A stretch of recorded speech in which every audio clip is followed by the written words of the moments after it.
Me dijiste pro, y te identifiqué inmediatamente. Bueno, hoy vamos a hablar, como les venía diciendo, de las luces y las sombras del ateísmo. Van a ver por qué luces y van a ver también por qué sombra. Entonces, pensé que era un estudiante, ¿verdad que entró usted por allí, Gary? ¿Verdad que entró fue por la amiga? Yo pensé que era una estudiante Meli que tengo. Listo. Hola, Gabriel. ¿Cómo vamos? Vamos a hablar de todo lo que hay en torno al ateísmo, las cosas que han surgido a partir de allí, todas las expresiones que comienzan por, digamos, inician por una forma de formulación contrapuesta al teísmo y en general a cualquier expresión que quiera afirmar la existencia de las deidades, de los dioses o de cualquier forma metafísica que se pretenda presentar como algo superior. Hola Ana, qué bueno qué bueno que hoy nos vimos que ya anexé tu cuenta, Anita. Un gustazo tenerte por acá. Eh, bueno, Ana, y para todos, bienvenidos entonces. Vamos a hablar de este tema tan interesante en esta semana. En este mes, aquí en Pablo y sus Mundos hemos tratado temas muy interesantes. El primero que vimos fue qué pasa cuando la ciencia se equivoca. Y vimos que efectivamente la ciencia no solo se equivoca, sino que parte de su método inicia por allí.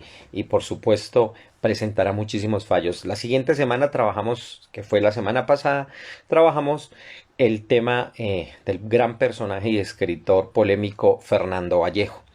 Y hoy vamos a hablar de un tema que está muy, digamos, está muy relacionado a este autor porque tiene que ver con el ateísmo. Y la próxima semana vamos a trabajar un tema que yo he estado publicitando bastante, sobre todo para llamar la atención y congregar a las personas que son fanáticas de la serie Dragon Ball. Y vamos a hablar del lado chamánico que tiene esta serie. Hoy, como les digo, vamos a hablar de las luces y las sombras del ateísmo. Hola Pedro, ¿cómo vamos? Un saludo gigante. Para el próximo mes les tengo otra serie de temas. Ya los voy anunciando de una vez, aunque nos falte un tema, pero vamos a hablar de cosas bien interesantes y los títulos que les tengo son los siguientes. La primera semana, el 3 de septiembre, vamos a trabajar la semiótica o cómo entender el todo, así lo subtitulé. La segunda semana hablaré sobre Jorge Luis Borges, el bibliotecario del tiempo. Después, en la tercera semana, haré una presentación especial de el hebreo como un idioma multidimensional. Vamos a hablar un poco, para aquellos que no sepan de la lengua hebrea, vamos a hablar un poco de ella. Y la última semana vamos a hablar de un tema que desde el 2016 ha estado muy de moda y tiene que ver con la posverdad y los fake news. Cómo superar ese momento, esas formas, esa manera en que el lenguaje ahora se ha articulado y que parte de una serie de relativizaciones de la realidad. Pero bueno, hoy vamos a hablar de este tema tan interesante que, digamos, ha sido parte durante muchos años de un movimiento intelectual eh, bastante fuerte, si se puede decir siquiera agresivo, en contra de la religión, pero que por supuesto tiene una tradición bastante amplia y que se ha, digamos, movido por toda una serie de colectividades, de religiones, de creencias, de idiomas, de culturas, y tiene que ver con el ateísmo. Pero el ateísmo, por supuesto, al definirse con una preposición negativa desde el principio, el ateísmo, pues tiene no digamos un problema, pero sí una dificultad para poder establecer exactamente de qué se trata.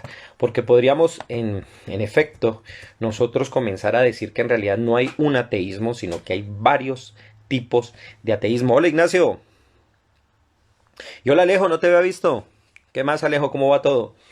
Eh, y les decía que hay varios tipos de ateísmo.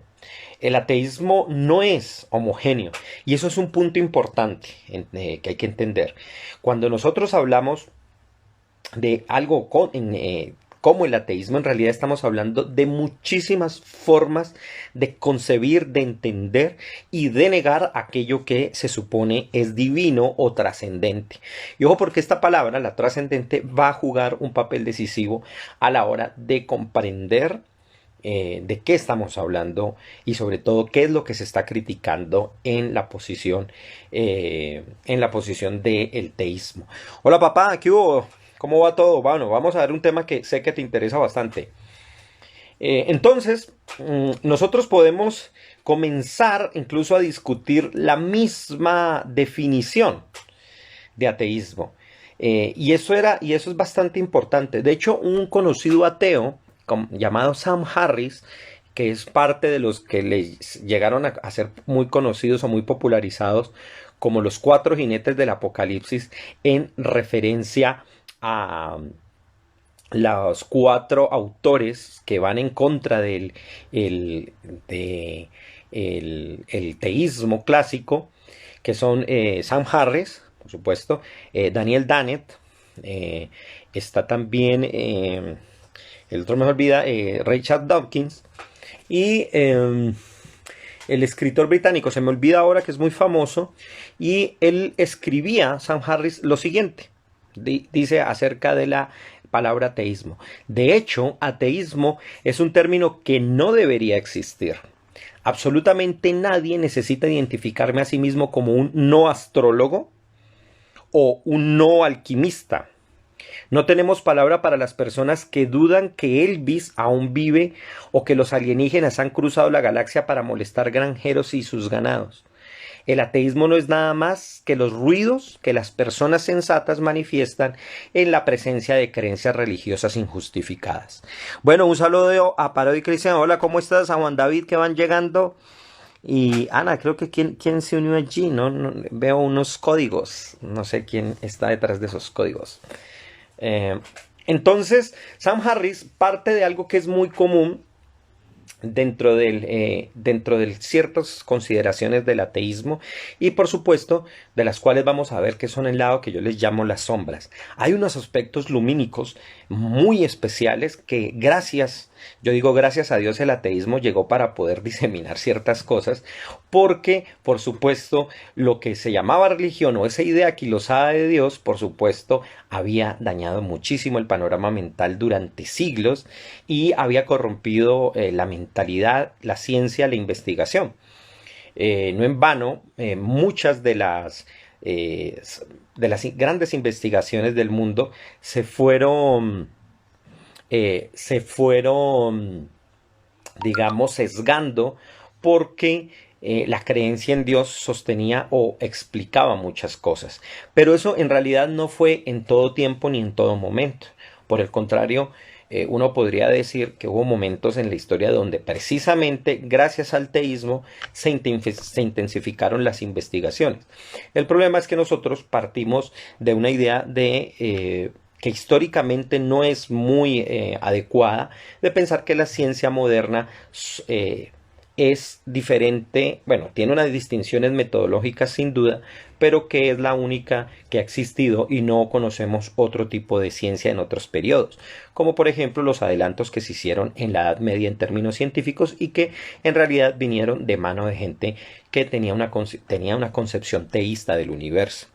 Y esto era no solo muy normal, sino que además eran personas que estudiaban filosóficamente el tema y les servía de incentivo para la investigación científica. Entonces, por ese lado no va a ser. Sin embargo, lo que me interesa aquí, de lo que dice Sam Harris en la Carta a una Nación Cristiana, es una de las cosas que voy a denunciar más atentamente del ateísmo. Sin embargo, también hablaré, por supuesto, de las luces que el ateísmo da, y ya lo voy a explicar sobre todo hacia el final. Porque en realidad en los argumentos ateístas muchas veces se elabora lo que en una discusión, en argumentación, se le llama un hombre de paja y se termina cayendo en reducción al absurdo. Es decir, se desfigura por completo la imagen que tiene aquel con el que yo estoy argumentando y se crea una imagen falsa de ese argumento, llegándolo incluso al absurdo. cuando en realidad las cosas no son siempre tan simples. Yo he tenido de algún modo la ventaja, y parto desde allí, que desde siempre leí tanto posiciones científicas como religiosas, y muchas veces me llama la atención que en realidad hay una ignorancia mutua bastante amplia y desconocimiento de las dos áreas. He leído en libros de científicos que se declaran ateos cosas que francamente son tremendamente ignorantes, como también por supuesto he leído textos religiosos donde atacan a la ciencia sin ningún sentido y sin ningún motivo, y basándose en argumentos y falacias absolutas. Dice Gary, dice, profe, también he escuchado que es imposible ser ateo, pues teos fe, ateos sin fe. Siempre tendremos fe en algo. Sí, eso es un tema que se va a tratar de algún modo, pero sobre todo por un exceso de las tradiciones en hacer énfasis en el concepto de fe, y sobre todo la mala definición que las personas tienen de la idea de Dios. Una vez en la universidad, en la fundación acá en Popayán, alguien estaba haciéndome una pregunta, no tenía nada que ver con el tema, pero alguien me preguntó precisamente, no sé por qué salió, y yo sin embargo le dije, no, tratemos el tema, porque por algo salió la pregunta, y me preguntó qué era Dios.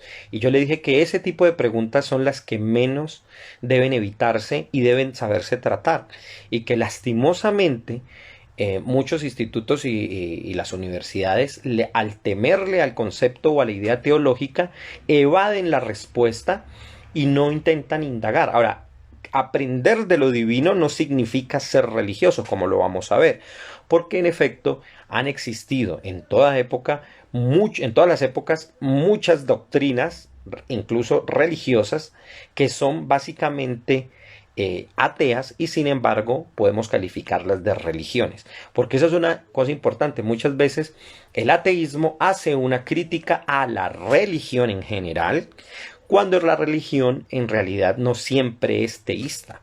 Mucho ojo con eso. Eso me lleva también a que comencemos a diferenciar una serie de términos antes de llegar a los principales, que son sobre todo Dios, para poder entender qué es lo que se niega en el ateísmo, y por supuesto veremos algunos, como el concepto de fe, que es por supuesto un concepto bastante problemático, y que en realidad parte de una mala conceptualización proveniente de defectuosas traducciones del término bíblico. Ahora bien, ¿qué es lo que vamos a comenzar a diferenciar? Para poder llegar a entender entre ese conflicto que hay entre teísmo y ateísmo, vamos graduando vamos entrando en ciertos modos para poder entender eso que está en conflicto. Y vamos a verlo a partir de cierta serie de términos que son tal vez muy conocidos, pero muy poco explorados a la hora de yo, incluso en la interlocución con la gente que dice que cree, que dice que acepta ciertas cosas, en realidad no entiende muy bien.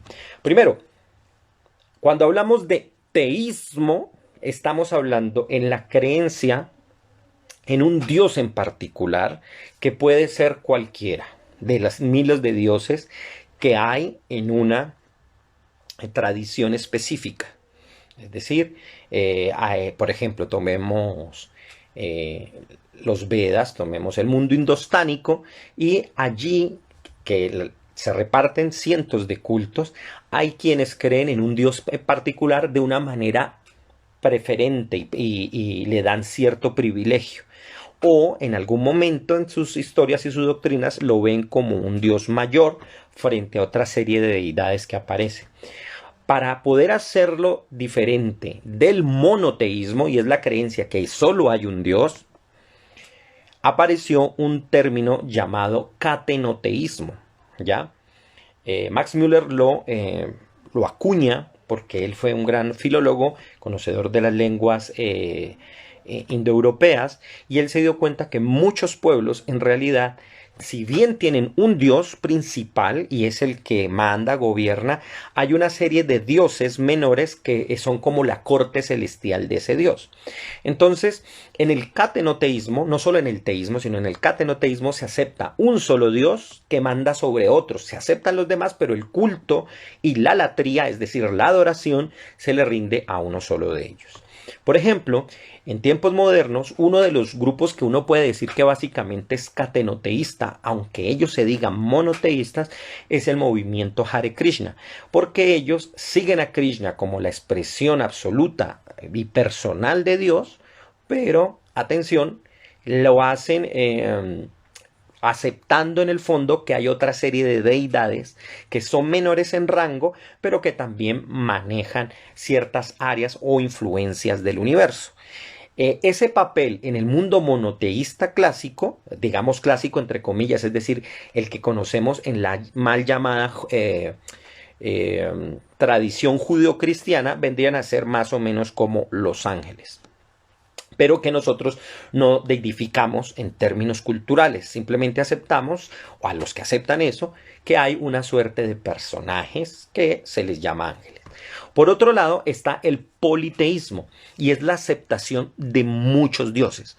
Muchísimos pueblos en el mundo han sido politeístas, porque lo que hacían estos pueblos era identificar a determinadas fuerzas de la naturaleza con una personificación que era aquel que encarnaba o que por lo menos se servía como un sistema de idealización y sobre todo de reificación de una fuerza natural. Entonces por eso pueden existir cientos y miles de dioses, dioses para cada cosa, Dios de la lluvia, Dios del trueno, Dios de los vientos, Dios del mar, porque cada una de estas fuerzas se veía de manera separada y distintiva.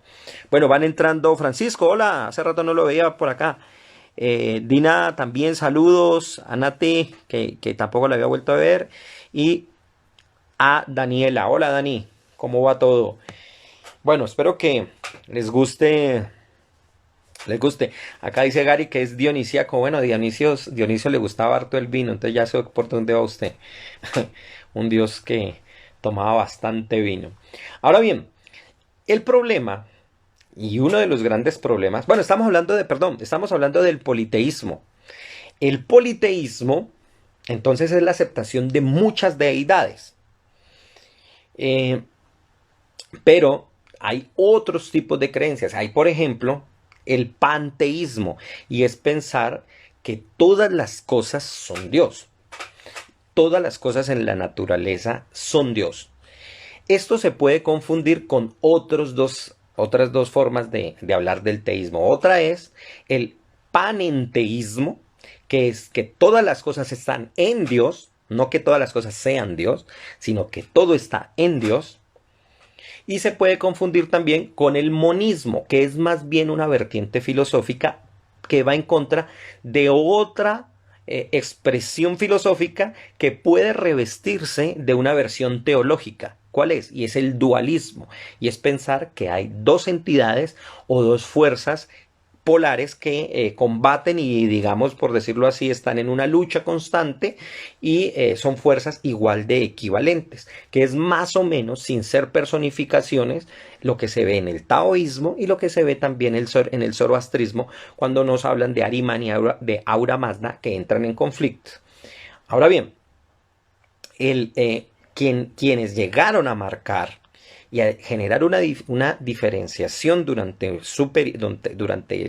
muchos siglos, bueno, luego de que muchos siglos se hayan presentado en muchos pueblos versiones ya fuera del politeísmo, del panteísmo, de un panenteísmo, en el Medio Oriente, por supuesto, fue lo que se hizo con el pueblo de Israel, cuando se unificaron todas esas fuerzas y se habló de un solo Dios. Pero atención, no es como la gente por siglos ha pensado, que es una versión teísta, es decir, que se tiene un Dios único y separado, sino que el judaísmo original, el que habla la Torá, lo que está expresando en realidad es un monismo absoluto, es decir, que toda la realidad, todo el universo es Dios y es más allá también. Ese más allá es algo que ignoramos. Pero atención, ¿por qué me voy hacia ese punto? Porque paradójicamente, tal vez a muchos les va a llamar la atención esto, pero los que primeros fueron calificados como ateos en la antigüedad clásica fue precisamente el pueblo judío. ¿Por qué? porque ocurría, luego también los cristianos por parte de los romanos serían acusados de ateos, porque ateo fue una acusación en algún momento, cosa que se hizo personalmente con Sócrates, pero en términos de población, el pueblo judío fue atacado de ateo por la siguiente razón. Cuenta la historia, la leyenda, entre leyenda e historia, cuando Antíoco Epífanes atacó al pueblo judío, y cuando él quiso ver en el templo qué había, a él le llamó la atención de que en la parte más sagrada del templo no existiera imagen alguna. Es decir, le pareció loquísimo que en lugar de existir una imagen, cosa que él va a hacer después, va a poner una imagen de un Zeus dentro del lugar más sagrado del templo, y a él le llamó la atención que no existiera imagen alguna. Desde ahí creció la idea de que el pueblo judío no adoraba nada, por lo tanto eran ateos, porque Dios explícitamente en la Torá dice que no se debe tener imagen alguna de él. Ojo, porque aquí va a llegar un elemento importante que lo vamos a ver hacia el final, y es el de la corporalidad, que va a ser un concepto o una idea asociada a todo esto, que va a pasar durante muchos siglos sin ser detectada, hasta que llega un hombre muy importante en todo este debate que se llama Baruch Spinoza, y recogiendo mucho de la tradición hebrea, que no había sido conocida en el mundo cristiano, por supuesto va a detectar dónde está la falla que existe detrás de todo esto, ¿no? Y tiene que ver con la idea de pensar que lo espiritual tiene una corporalidad. Ahora bien, estoy uniendo aquí épocas, estoy uniendo cosas porque nosotros trabajamos con eso, es decir, nuestra mente ya tiene, o por lo menos culturalmente, operamos con muchos de estos términos sin saberlos y sin conocerlos. Entonces puedo saltar en épocas simplemente para que vayamos detectando dónde están estas palabras y estos conceptos operando en nuestra mente. Ahora bien, los cristianos también fueron acusados como ateos, pero fue por el rechazo directo que tuvieron de los dioses romanos y de los dioses de las localidades donde en todo el Medio Oriente y en Europa, y especialmente en Roma, pues se encontraban. Y ese rechazo tenía más bien una consideración política para ese momento. Acuérdense que los romanos, donde iban, imponían a sus propios dioses. La mayoría de los pueblos no tuvieron problema con eso, porque un dios más, un dios menos, no había ningún lío. Pero el pueblo judío sí puso problema, y los cristianos luego también. El pueblo judío porque no aceptaba otra deidad que no fuera el absoluto, y el pueblo cristiano o la comunidad cristiana no lo aceptaba porque solo le rendían culto a Dios a través de Jesús. Entonces, y ojo, porque en ese momento en el cristianismo primitivo todavía no se había tejido por completo el dogma de la Trinidad. Entonces, para algunos todavía Jesús no era Dios, para otros sí era Dios, otros simplemente era un hombre, etcétera, etcétera. No había muchas versiones de Jesús, tema que espero de pronto en diciembre tratemos sobre las miles o las cientos de versiones que existen sobre Jesús. Ahora bien, ¿qué pasa con esto? ¿Por qué estoy contando todo esto? Porque esa historia que subyace, que es muy antigua, que está allí, en realidad la recogemos nosotros de manera implícita, y asumimos ciertos valores o ciertas ideas sobre estos términos, cuando en realidad olvidamos que han pasado por muchísimas reelaboraciones. Es decir, tanto la palabra teísmo como ateísmo han tenido transformaciones. Y esas transformaciones son importantes tenerlas en cuenta para percatarnos de cuál es el valor de lo que hemos recibido en cada una de estas tradiciones, tanto la que afirma como la que niega, y cuál es el resultado de lo que se tiene ahora. Por supuesto, el ateísmo de un Sam Harris no es el mismo que de Epicuro. El ateísmo de Daniel Dennett no es el mismo que expresaban otros negadores de la divinidad de la antigüedad, como el caso del mismo Sócrates, que cuando Sócrates fue acusado, él fue acusado no solo de ateo, pero no por el hecho de que negara la divinidad, sino porque él mismo llevaba, o de acuerdo a la acusación, provocaba algo que se llamaba la asevia. ¿Y qué es la asevia? Es como la rebeldía hacia los dioses, hacia lo divino. Y no quiere decir necesariamente una negación propia de lo divino. ¿Ya? Ojo con eso. Entonces, Hay que diferenciar muchísimo eso. Por eso, a lo largo del tiempo nosotros podemos encontrar un ateísmo práctico, podemos encontrar un ateísmo convencional, un ateísmo explícito, uno implícito, un ateísmo de corte teórico, podemos encontrar todos los elementos y los argumentos epistemológicos que tiene el ateísmo para la negación de Dios, los argumentos metafísicos, los argumentos lógicos y otra serie de cosas. Si uno quisiera concentrar, por ejemplo, todas las razones que los ateos en general en todas las épocas han empleado, utilizado o se han valido para negar la existencia de Dios, uno podría decir a grandes rasgos que son 5 grandes cosas que ellos alegan para negar la existencia de Dios.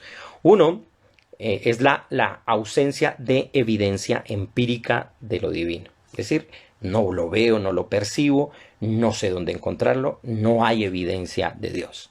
Cosa que ya hay un problema bastante allí en esa exigencia.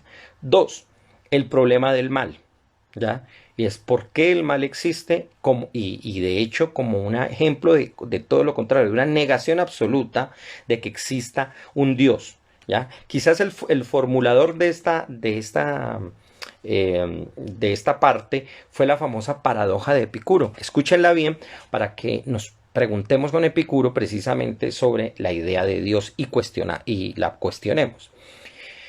Él se pregunta, se hace 4 preguntas. Bueno, en realidad son más, pero son 4 ideas que están allí operando. La primera dice, ¿es que Dios quiere prevenir el mal, pero no es capaz?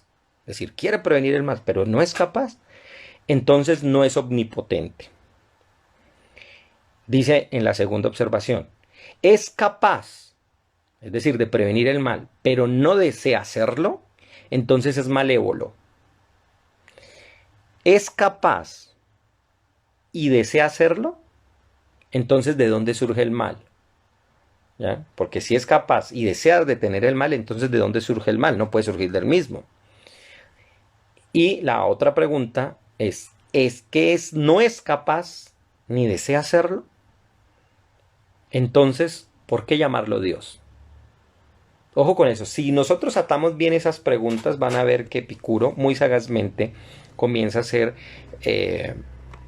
una serie de observaciones que por supuesto una persona al intentar resolverlo pues va a caer en muchas contradicciones y aporías. El tercer elemento que se incluye entre las razones para no creer en Dios está el del argumento de las revelaciones inconsistentes. Es decir, si tomamos una religión cualquiera de ellas, uno va a encontrar que en realidad cuando uno lee las afirmaciones de lo que está en la Biblia, en los Vedas o en cualquier otro libro sagrado, pues son inconsistentes y sobre todo no tienen mucha coherencia en relación con lo que esperaríamos de un ser divino o de un ser superior y omnipotente, ¿ya? Entonces, y no solo eso, sino que si Dios es absoluto y es total y es para todos, entonces ¿por qué le reveló a unos un libro y a otros otro? ¿Ya? ¿Y por qué hizo que se contradijeran entre sí? En lugar de explicarles, mire, ustedes tienen razón, únanse y ya, todos somos hermanos y listo. Otro de los argumentos es el rechazo a conceptos infalciables, es decir, esa serie de argumentos que muchas veces dan los teístas, argumentos chistosísimos, sobre todo que yo veo en una serie de libros bien llamativos que quieren negar la evolución, que son los libros de los creacionistas, y generan argumentos que son básicamente infalciables. O sea, yo no lo puedo nunca desmentir. Y lo que nunca se puede desmentir, lo que no es falseable, lo que no tiene una posibilidad de ser superable, de ser conocido en su error y indagar mucho más allá, pues en realidad estoy delante de algo que no me permite avanzar en el conocimiento. Y por supuesto, el quinto elemento o la quinta consideración es el argumento de la no creencia. Y es decir, basarse en la idea de que para qué creer y por qué creer, que me parece a mí uno de los elementos más interesantes que hay dentro de esto. Por supuesto, el ateísmo, en el momento de ir construyendo todas estas observaciones que se han ido anexando a lo largo de los siglos, ha tomado muchísimas formas y se ha relacionado con muchos movimientos culturales e intelectuales de diferentes épocas. Entonces uno puede ver el secularismo, el humanismo, el escepticismo, que se anexan de algún modo o el ateísmo se anexa a ellos. Un saludo a Lina Juliet, hola, que entraste a penitas ahora, y a Muñoz Quintero, hola, ¿cómo va todo? Y a Inlux también lo veo por acá, un saludo enorme a todos ellos que acaban de entrar. Por supuesto, los primeros ateos, teniendo en cuenta estos movimientos intelectuales, propiamente dichos aparecen en el periodo de la Ilustración y es en el siglo XVIII donde en términos filosóficos la palabra ateos comienza a tener una resonancia cultural amplia. Anteriormente era acusaciones que se le hizo a Sócrates, que se le hizo al pueblo judío, que se le hizo al pueblo cristiano. Pero, por supuesto, si uno alcanza a examinar, pues no eran propiamente ateos. Ahora bien, hay otro elemento que es el que yo quiero que examinemos muy bien y para irlos descartando y sobre todo para que no nos enfrasquemos digamos, en debates innecesarios. Y son algunos elementos de lo que el teísmo, de lo que se supone que el ateísmo es.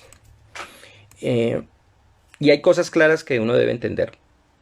Lo primero, y quiero hacer un énfasis en lo siguiente, sobre todo porque por error, y eso es parte de las sombras de lo que yo le llamo las sombras, muchos ateos piensan que el ateísmo es un producto de la ciencia moderna o que gracias a la ciencia se ha descubierto el ateísmo. No hay argumento más falso que ese. En primer lugar, por varias cosas. Una de ellas porque muchas personas creyentes han sido científicas y no cualquier científico, como lo dice Richard Dawkins en El espejismo de Dios, donde él descarta y dice que básicamente los pocos científicos que hay, incluso en la actualidad dice que básicamente son gente que no son de renombre. Entonces, eso no es cierto, no solo en la antigüedad, sino aún en la actualidad. Hay personas que son creyentes o que se consideran a sí mismos creyentes en algún tipo de Dios o de deidad, ya sea el de la Biblia, el de los Vedas o de cualquier otro tipo, y son excelentes científicos. Pero lo más interesante aquí es que también se suele confundir la lucha del ateísmo en contra de la religión, cuando en realidad el término religión no siempre está asociado con el de teísmo o el de la creencia en Dios. Si nosotros revisamos a lo largo de la historia, han existido cantidad de movimientos ateos o que son de algún modo ateos y sin embargo se califican de religiones. ¿Por qué? Porque tienen dogmas, porque tienen doctrinas, porque tienen una serie de prácticas y creencias, ya sean rituales, porque tienen concepciones cosmológicas y los más famosos, los que uno puede mencionar, por supuesto, son el budismo. No se olviden que para el budismo, Buda no es un dios. Atención con eso, el que piense que Buda es el dios del budismo está en un error muy grande de acuerdo al budismo, lo que no implica, atención, que haya una suerte de adoración a él, porque también se debe dividir eso, es decir, no por el hecho de que no es un dios no se le rinde un culto, y eso podría ser, digamos, entrar en contradicción con el sentido que tiene Dios para la cultura judeocristiana, entre comillas judeocristiana, porque yo no creo en ese término que se utiliza tanto y no lo considero que sea histórico. Por supuesto, también está el jainismo, que niegan absolutamente la creación y la existencia de un Dios creador, y lo único que creen es en los Tirthankas, que son 24 grandes sabios anteriores a Mahavira, y que ellos superaron estados de conciencia muchísimo más grandes que hay, y ellos niegan absolutamente la existencia de Dios o de los dioses. Y si existen dioses, en realidad no tienen ningún poder ni ninguna influencia, y mucho menos debe hacerse culto a ellos. Es decir, en últimas, sea que algunos jainistas lleguen a aceptar algún tipo de Dios, no tiene ninguna relevancia. Está también el confucianismo, que como religión en realidad nunca hizo un énfasis en lo celestial en términos de la deidad. Cuando se habla en los textos confucianistas del cielo, se habla es del estado superior que se representa en el imperio y que domina y maneja toda la esfera, es decir, que es la misma naturaleza dominando, pero no hay un ser creador como tal. Está el Sankhya, que era un sistema ateo también de la India, que básicamente lo que hacía era ordenar el mundo a partir de formas y de 24 elementos que ellos se combinaban y por supuesto terminaban creando lo real. Y estaban también el movimiento de los Lokayatas en la India, que eran básicamente materialistas, lo que nosotros conoceríamos como el materialismo. ¿Qué decían ellos? No hay ningún creador, simplemente es la materia que cambia y se transforma constantemente y no podemos decir que esta materia sea consciente. Entonces, atención, ante todo, tener en cuenta que el ateísmo ni surge ni se ata necesariamente a la ciencia. Es decir, porque un científico sea ateo, no, eso no lo hace más científico, como tampoco lo hace el hecho de ser creyente, como utilizan algunas revistas de testigos de Jehová o de, cristianos, donde presentan a un científico que es creyente como si eso fuera la demostración de que Dios existe porque hay una persona que es creyente en Dios. Entonces, en ese sentido, siempre ha existido ateísmo en muchas culturas. Siempre ha habido gente que no quiere creer en Dios. Entre otras cosas porque volveremos un poquito al final sobre la palabra creer. Ya el creer es bastante problemático. Porque al ser un verbo, en realidad es una cuestión de acciones. Es una cuestión de realización. Entonces, en realidad, la creencia en Dios, no todo el mundo, si es que existe o si es que se acepta, no todo el mundo, ni siquiera los mismos creyentes pueden lograrlo todo el tiempo. En la práctica, la mayoría de las personas en el mundo somos ateos, en realidad, ¿ya? Porque no se puede practicar constantemente la creencia, si es que nos basamos en la creencia, atención. Entonces, debemos entender eso, lo de la ciencia debe quedar claro. Debemos también entender que hay quienes no les importan si las deidades existen o no. Eso es un tipo de ateísmo. Están los que dudan que existen, que podríamos calificarlos ahí de agnósticos, y los que de plano niegan que existen. Habrían entonces tres tipos de, entre comillas, de ateo. Los que, si existen las deidades, me importa un carajo. Si existe Dios, me importa un carajo. Los que dudan de que existan, ahí podrían estar los agnósticos, y los que de plano lo niegan todo. En la primera categoría, que son los que no les importa, podríamos incluir un concepto exacto, y no son ateos propiamente, sino melateístas. El melateísmo es aquellos que dicen que Dios sí existe o las deidades existen, pero es mala y es negativa en realidad. Esto fue uno de los términos que no incluí en ese listado al principio, pero acordándome lo incluyo ahora. Básicamente, por ejemplo, los gnósticos eran melateístas con respecto al Dios de la Biblia, o lo que ellos calificaban como el Dios de la Biblia. Porque los gnósticos, lo que ellos hablaban y precognizaban la idea de que había un Dios superior absoluto y una suerte de deidades intermedias que se llamaban el pleroma, que el pleroma quiere decir la plenitud, y eran muchísimas fuerzas que básicamente eran hipóstasis de fuerzas abstractas que en los relatos gnósticos se les da una suerte de personificación. Y había un dios maligno, Yaldabaoth se le llama, que ellos decían que era exacto, había otros nombres, era identificado con el Dios del Antiguo Testamento. Y eso es lo que ha marcado incluso hasta el día de hoy la idea de que en el judaísmo se adora a un Dios menor, a un Dios inferior frente a los demás dioses, porque parten de esa creencia. Y en últimas, yo he visto muchas de esas creencias ahora, por ejemplo, en los que creen en los reptilianos, que básicamente lo que han hecho es una renovación del gnosticismo y aseguran ese tipo de cosas, ¿no? Hay otra cosa que también es bien importante, y una de las luces para ir intercalando entre luces y sombras es que el ateísmo, si algo ha tenido importante en la historia moderna, es que en realidad es uno de los primeros grandes elementos en términos colectivos en que se ganó libertad de opinión. Y todo inicia por la llamada apertura secular. Es decir, uno de los grandes triunfos del humanismo es darle la oportunidad a las personas para que crean, o más bien acepten, o digan sin perjuicio alguno de que sean quemados o que sean tirados en la hoguera, no creyentes en Dios. Y en ese sentido, Es muy valioso lo que el ateísmo, por supuesto, ha hecho en términos culturales, porque ha ayudado a que la gente entienda que no necesariamente debemos en masa aceptar o pensar o tener cosas como una creencia en Dios cuando sea, por supuesto, impuesto a la fuerza. El ateísmo ha ganado un gran terreno allí y eso es un punto que debe ser felicitado y debe ser reconocido. Pero ojo, hay que entender que esas ganancias no se hicieron muchas veces de manera colectiva. En la actualidad se puede tener movimientos de gente que se declara atea y hacerlo sin problema y sin vergüenza alguna, porque hay la posibilidad. En la antigüedad en realidad fueron individuos que lucharon con eso y que se dieron cuenta que habían elementos sobre los que se habían basado nuestras tradiciones, como en el caso de basar los estados clericales y ciertas monarquías basándonos en la Biblia y atención, en ciertas versiones de la Biblia bajo ciertas traducciones bastante amañadas para convencer a la gente de cosas que prácticamente ignoraban por completo.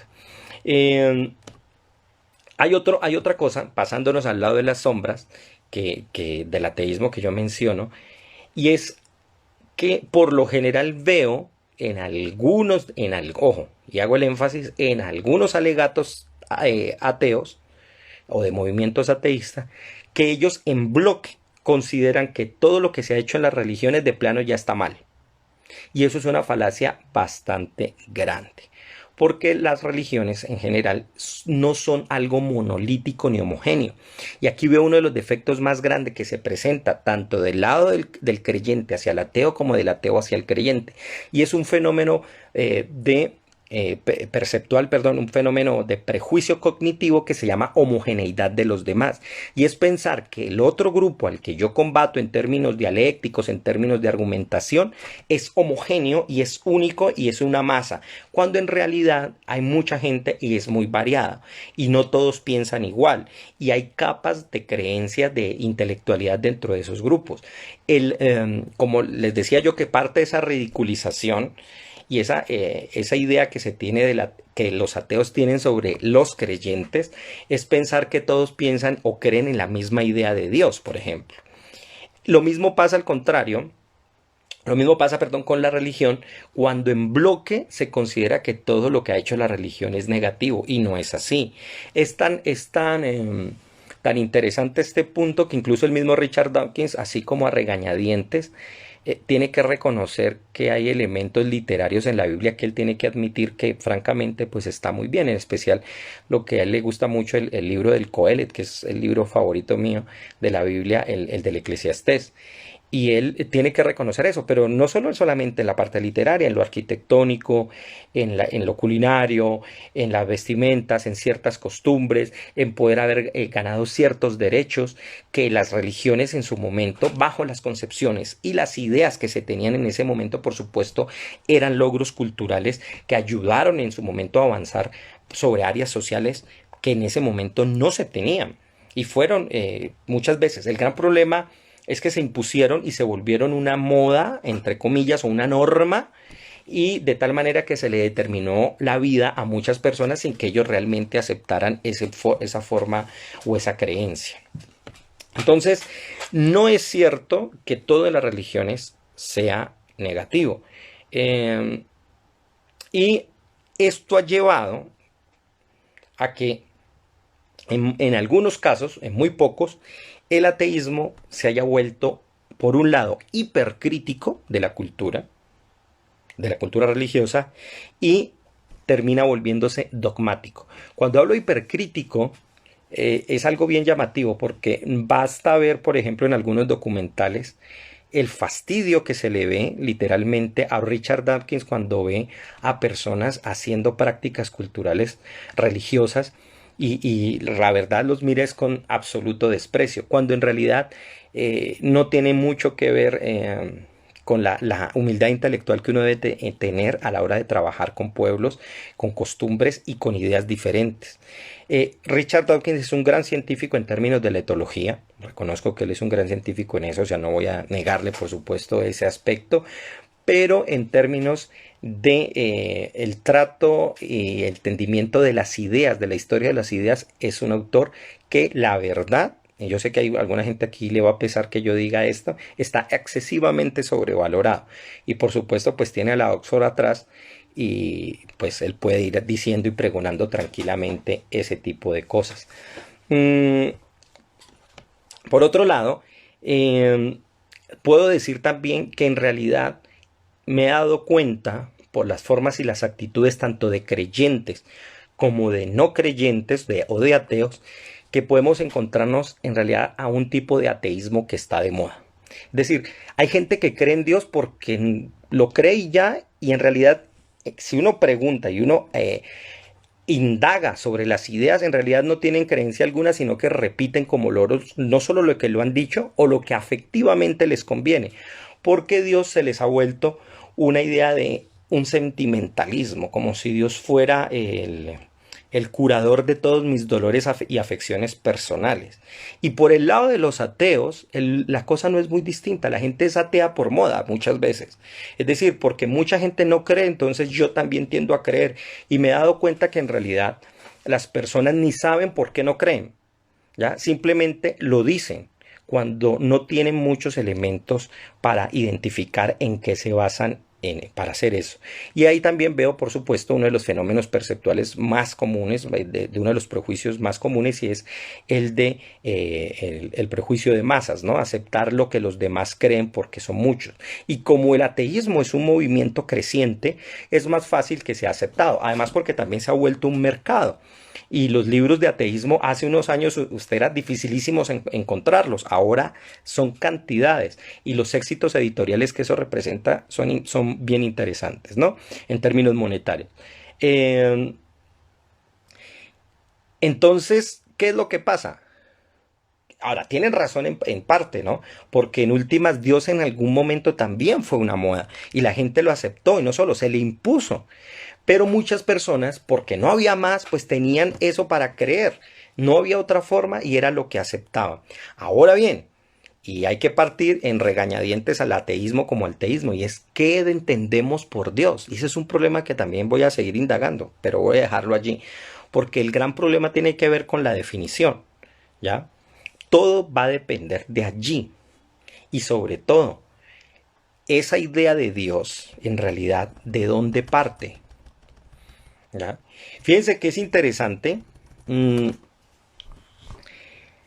en la actualidad, en realidad, si uno ve los argumentos de lado y lado, y por eso, aunque tampoco soy partidario de esa vertiente, uno tiene que darle mucha razón a los agnósticos. Porque en realidad, frente a la existencia de Dios, no hay bando que gane realmente para definir de manera determinante si existe o no Dios. Por lo tanto, la conclusión agnóstica hasta el momento en términos de la lógica sigue siendo la más acertada. Porque por un lado no hay datos suficientes y se trata de un dilema que por el momento se considera incognoscible. Es llamativo que uno de los grandes divulgadores de la ciencia, de todos los tiempos, o el principal, para no decirlo de otra, no decirlo de otra manera, que es Carl Sagan, la gente podría pensar que él era ateo, pero ahorita voy a leer una declaración que él hizo, que se sostuvo en una rueda de prensa donde le preguntaron al respecto, y Carl Sagan dijo lo siguiente. Dice: un ateo es alguien que está seguro de que Dios no existe. Eso está claro, ¿no? Es alguien que tiene una evidencia firme contra la existencia de Dios. Yo no conozco tal evidencia clara.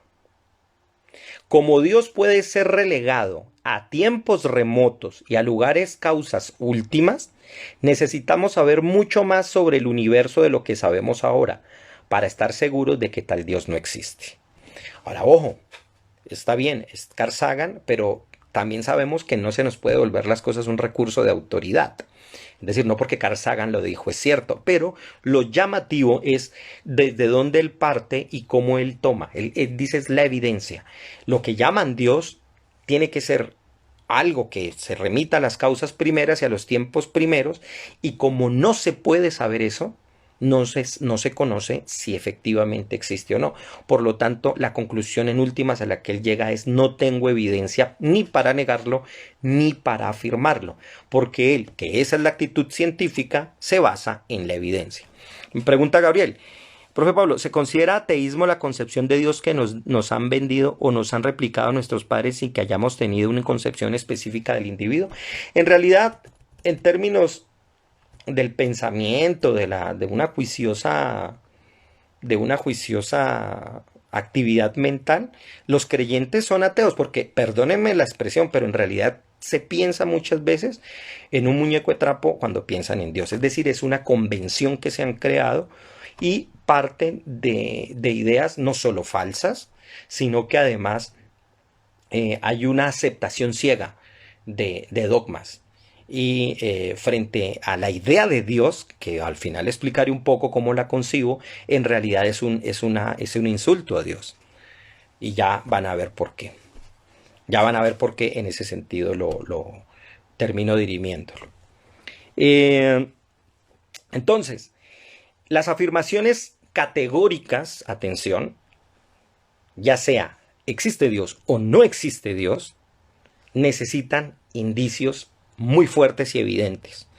En la actualidad, dada el conocimiento que hay en ciencia, básicamente se sigue aceptando lo que Carl Sagan está diciendo allí. No hay elemento. Lo que pasa es que hay preferencias. Hay quienes prefieren creer en su idea de Dios y hay quienes prefieren en no creer en la idea de Dios. El problema con el ateo es que se define a partir de la creencia del teísta, cuando en realidad, como dice Sam Harris, debería partir no de la creencia del teísta, es decir, no negarle tanto al teísta, sino partir de una idea en realidad radical de que no sabe cómo creer y que en últimas pues no puede aceptar ninguna afirmación de creencia que venga del exterior. Por eso, si ustedes ven, el ateísmo en realidad sufre unas transformaciones en relación a con quien conflictúa. En un principio era ateo porque no creía en los dioses del Estado, pero podía creer en una divinidad. Para los otros eso era creer que lo mismo que en nada. Eran ateos los que creían en otros dioses porque no creen en mi Dios. Eran ateos también los que aceptaban el panteísmo porque toda la naturaleza es Dios. Y eran también ateos todos aquellos que tenían a un Dios sin imagen porque no podíamos verlo. Entonces el ateísmo ha sufrido bastantes transformaciones. En la que estamos en la actualidad es una, y con seguridad en el futuro va a cambiar, porque todas las ideas cambian de acuerdo a las condiciones materiales, a las condiciones ideales, a las condiciones sociales, se van transformando.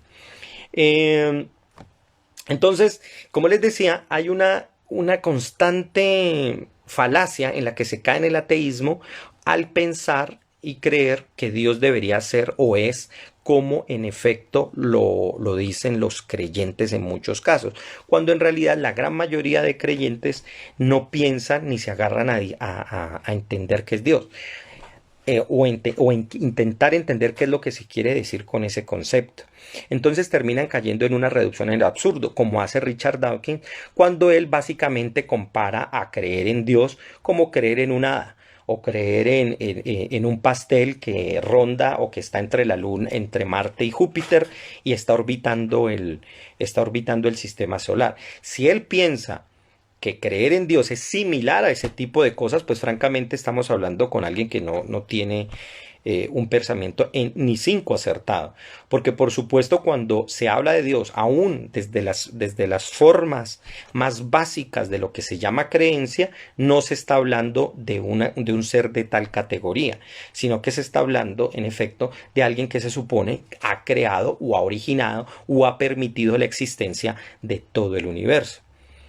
Que entre otras cosas, los grandes debates que se han originado entre el teísmo y el ateísmo, grosso modo son tres, y ahí es donde están las cosas más álgidas, porque si uno ve en ciertas cosas, en ciertos estados intermedios de esos tres grandes dilemas, en realidad el debate no es tan fuerte. Uno, por supuesto, en si hay o no un origen del universo, cosa que al parecer por las nuevas informaciones que hay en términos cosmológicos, se está volviendo a aceptar al menos en algunas algunos movimientos y algunas personas de la comunidad científica se está volviendo a creer o aceptar el llamado universo estacionario, o que el universo simplemente es infinito, porque parece ser que lo que muestra toda la astronomía, los datos recogidos, es que el universo sigue siendo más grande de lo que imaginábamos.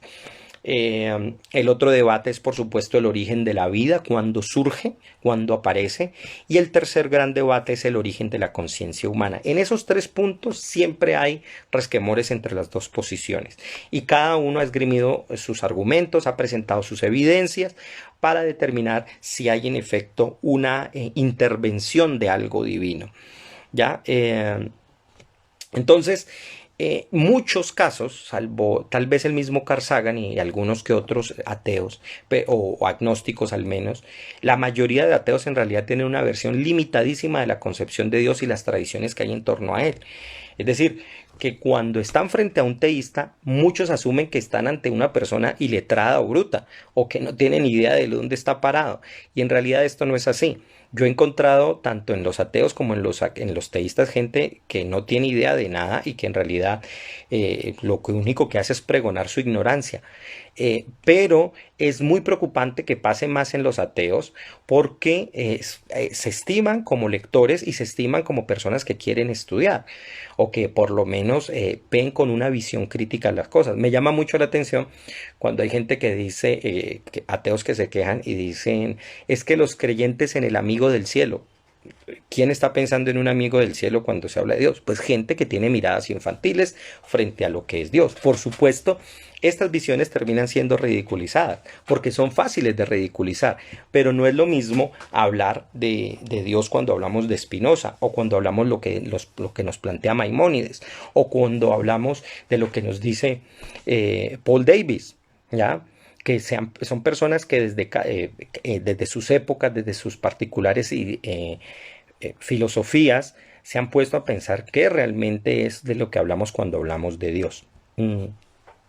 Entonces, hay algo que partir, y es que la ciencia, de ahí debería partir el ateo al menos, sabe reconocer sus limitaciones, ¿ya? Y debe entender que una idea tal como se está planteando de lo que se supone es Dios, pues en realidad es muy difícil negarlo a rajatabla, ¿ya? La ciencia, eso sí, y eso es algo que yo quiero dejar claro, debe ser atea, ¿ya? Porque debe partir de el ateísmo debe ser un método para evitar la infiltración de cualquier concepción metafísica en la investigación atea, en la investigación científica. Es decir, porque es una cosa harta y totalmente tonta que muchas veces se ha hecho en el teísmo, y es responder a todo con que eso lo hace Dios. Ya cada cosa que aparece, eso lo hizo Dios. ¿Cómo se originó la vida? Eso lo hizo Dios. ¿Cómo se originó el universo? Eso lo hizo Dios. Eso no tiene ningún sentido, ¿ya?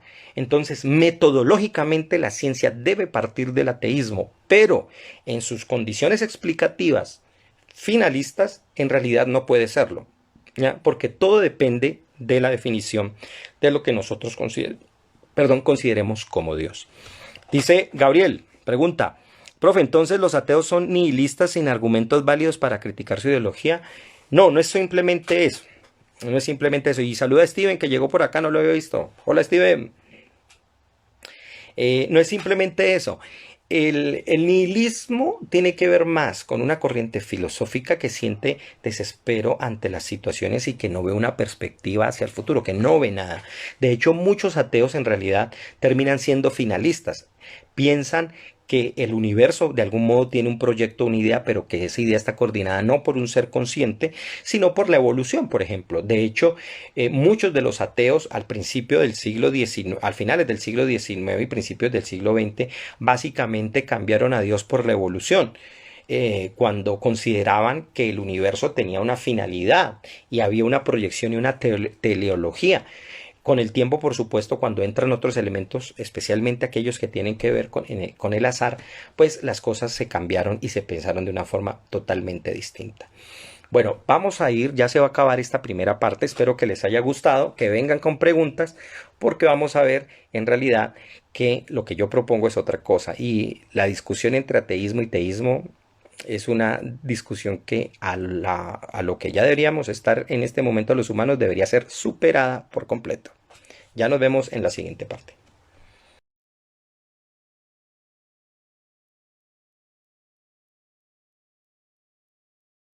Bueno, el autor que se me había olvidado mencionar en la primera parte, como parte de los cuatro jinetes del no apocalipsis, era Richard Dawkins, a Christopher Hitchens, era fue el que se me había olvidado, junto a Daniel Dennett y a Sam Harris, eran los cuatro ateos o que formaron un bloque ateo de manera fuerte y agresiva, ¿no?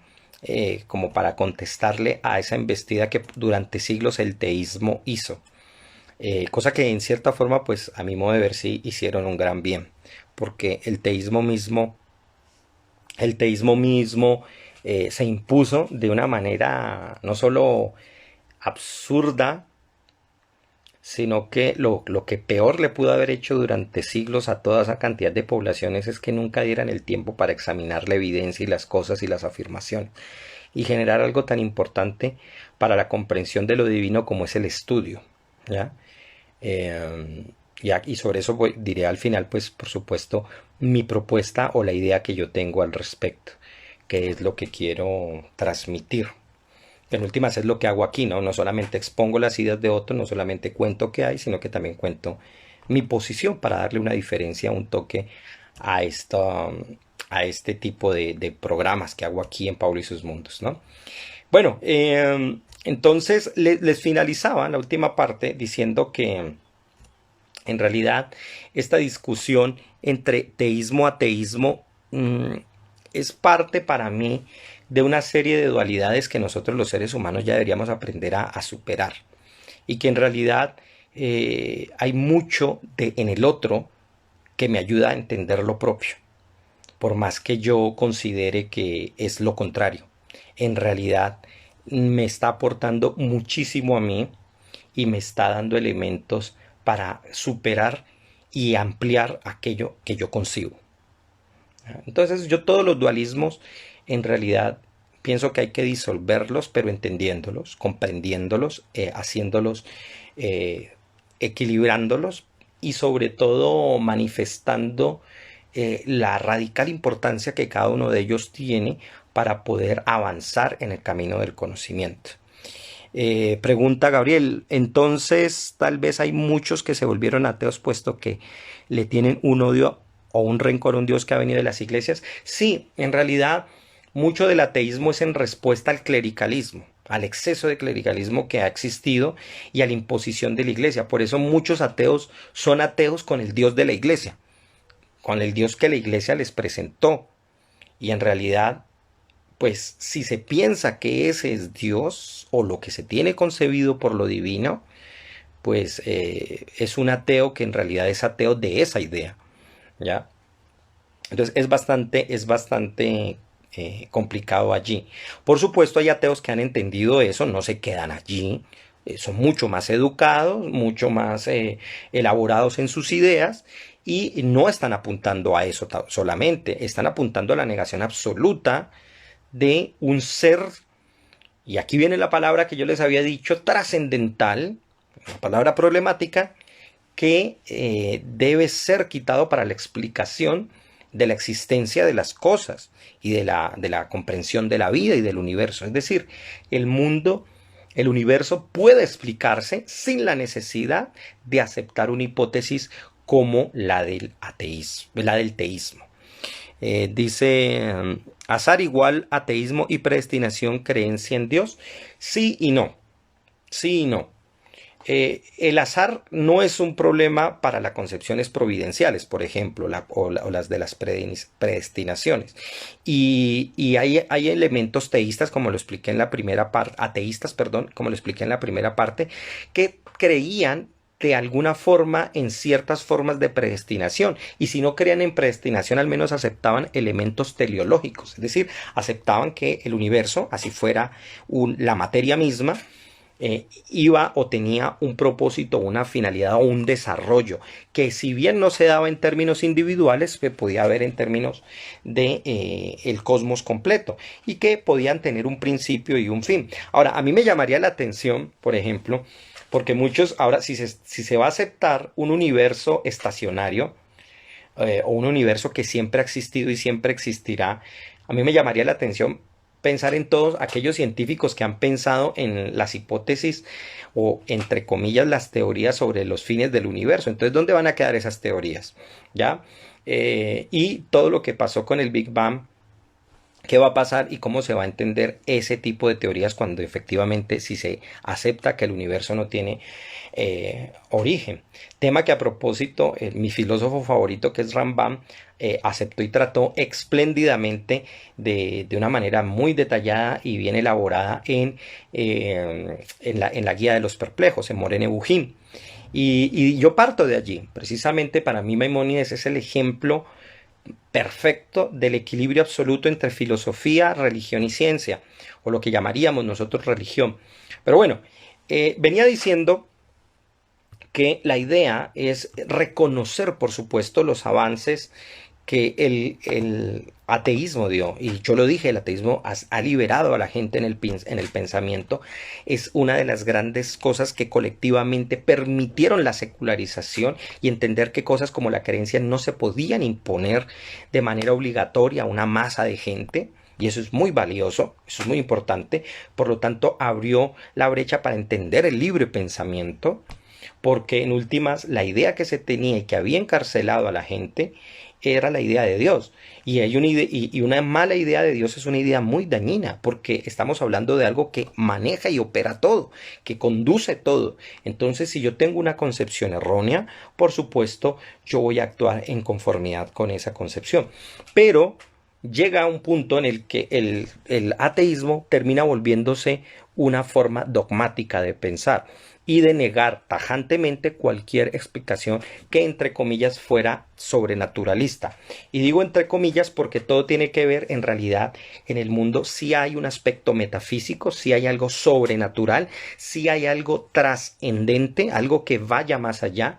Si nosotros dirimiéramos esto en términos filosóficos, uno diría que básicamente los teístas son trascendentalistas y los ateístas son inmanetistas. Es decir, es todo lo que hay, es lo que existe y no puede hablarse de algo más allá, y ya, pare de contar. Pero en realidad lo que yo propongo y lo que yo he llegado a discurrir en todo esto es que estamos en discusiones que, como lo dije yo, tienen que estar superadas, y que en realidad le hemos estado dándole la vuelta absolutamente a lo mismo desde diferentes perspectivas. Esto lo concentré hace unos años en un artículo que escribí, que salió en un libro en la Universidad del Valle, un artículo que se llama Dios y sus ateos, donde hago tomo un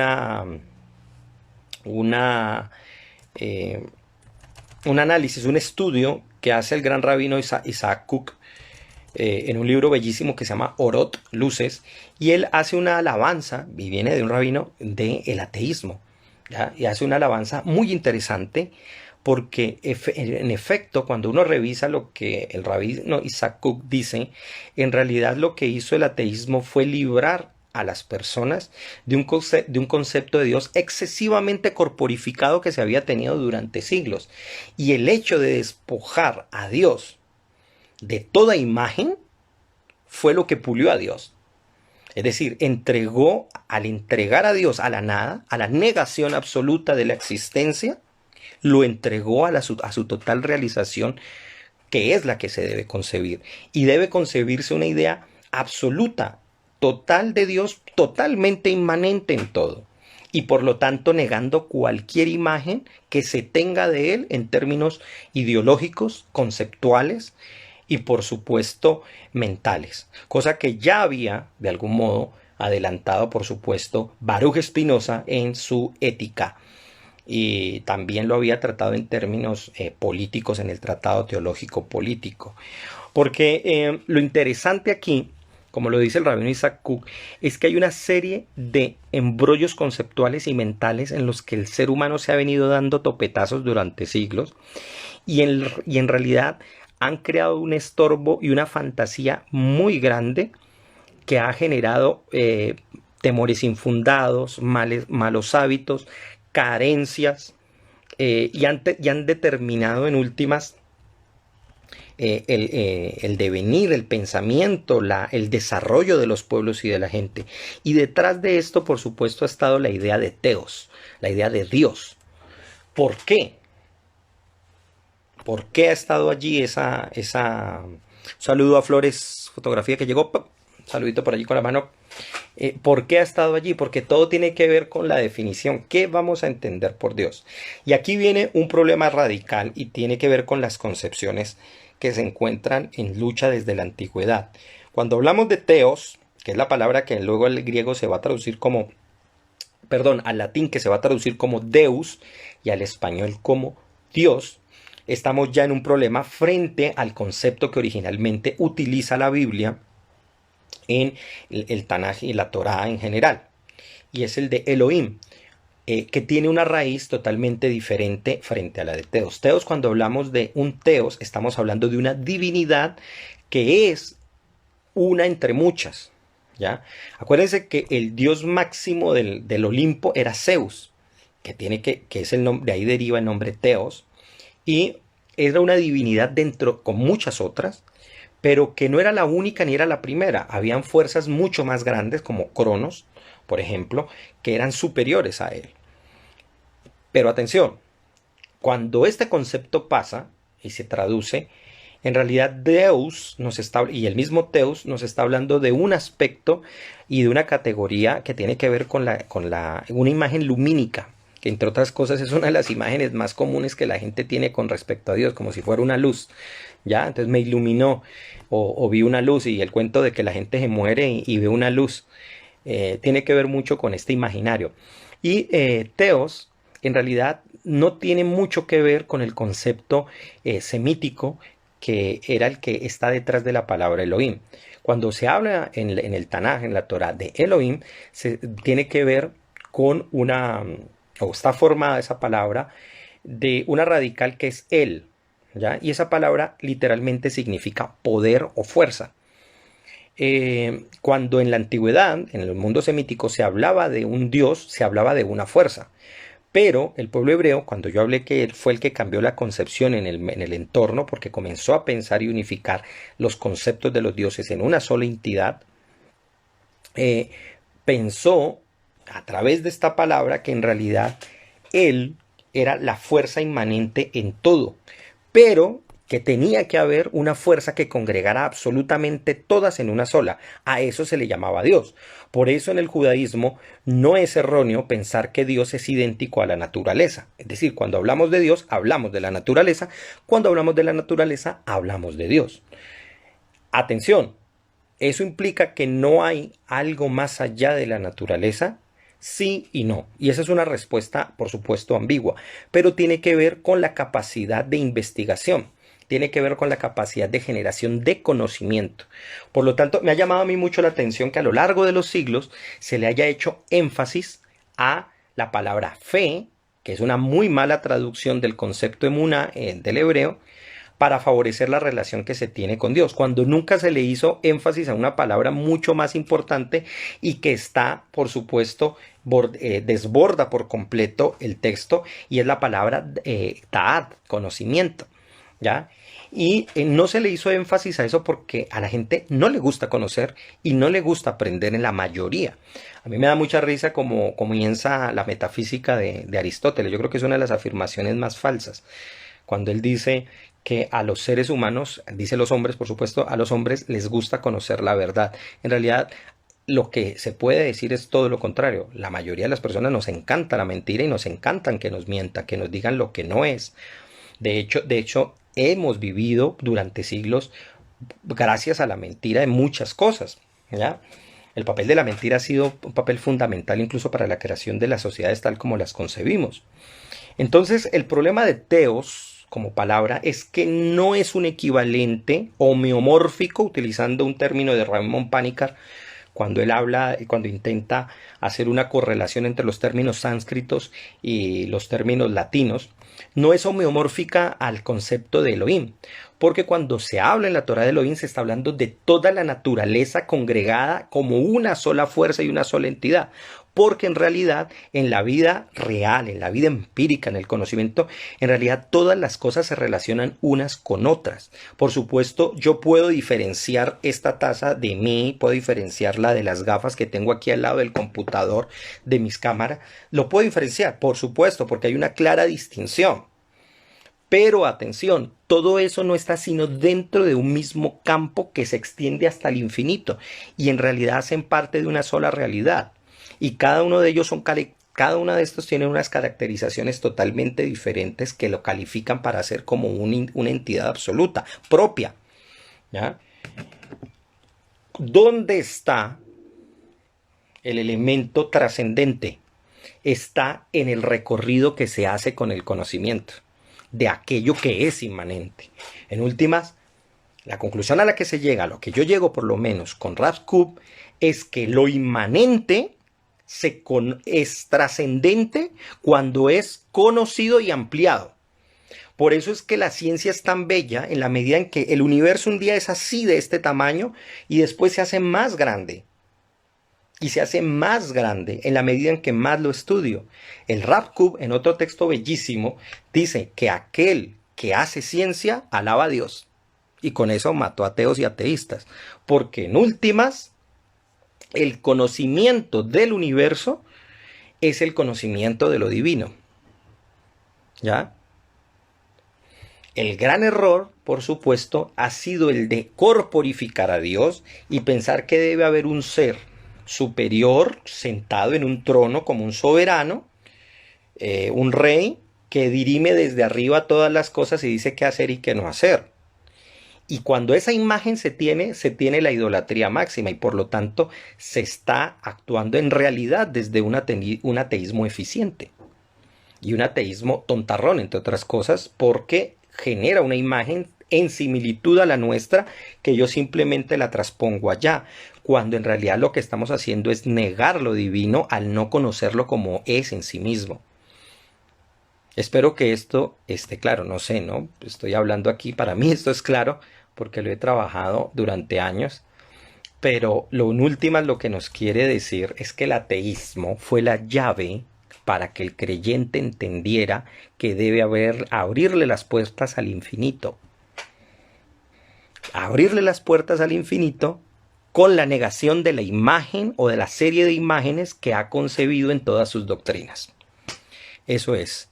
Dice acá, profe, entonces, si no se debe asemejar no se debe asemejar Dios de fe, ¿qué es fe?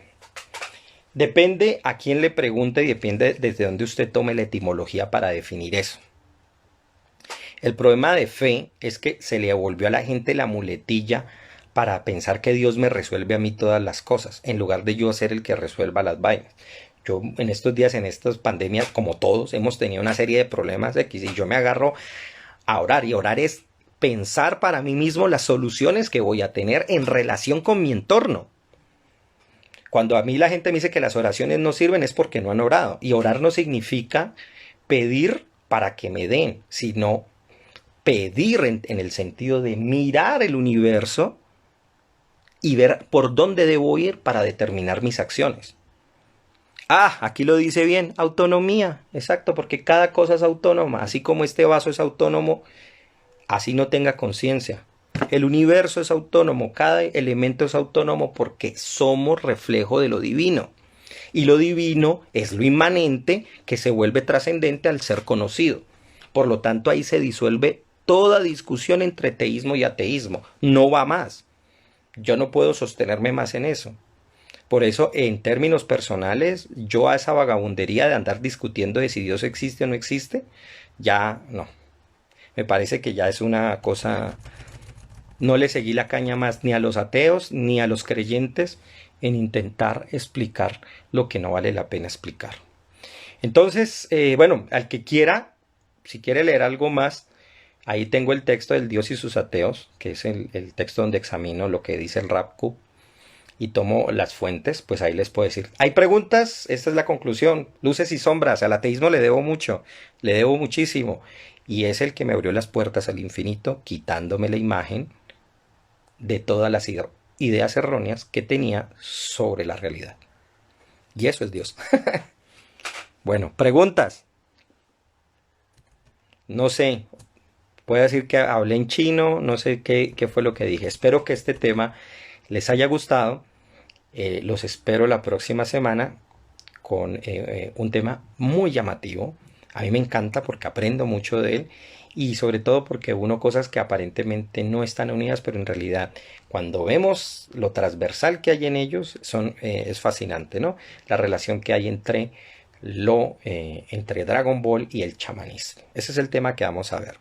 Bueno, y por supuesto, como estoy en mi canal y en mi página, no se olviden el libro de poesía de Pablo Otero, 6 surcos hechos en el tiempo. Si no lo tienen, por aquí lo pueden adquirir. Bueno, no hay preguntas. Si no hay preguntas, las pueden dejar abajo, que yo comentaré más adelante y podremos comentar mucho más. Y si no vieron la primera parte, allí está grabada y pueden ver otros videos anteriores. Bueno, muchas gracias por todo. Espero que les haya gustado. Que esto les sirva para entender mucho más que en realidad los seres humanos tenemos que aprender a conocernos, aprender a entendernos y que juntos, teístas, ateístas, agnósticos, panteístas, en realidad estamos dentro de una misma realidad y que esa realidad es la que nos abraza, esa realidad es la que nos quiere y nos desquiere y nos da la oportunidad de vivir y de cambiar las cosas. Muchas gracias a todos y espero que esté muy bien.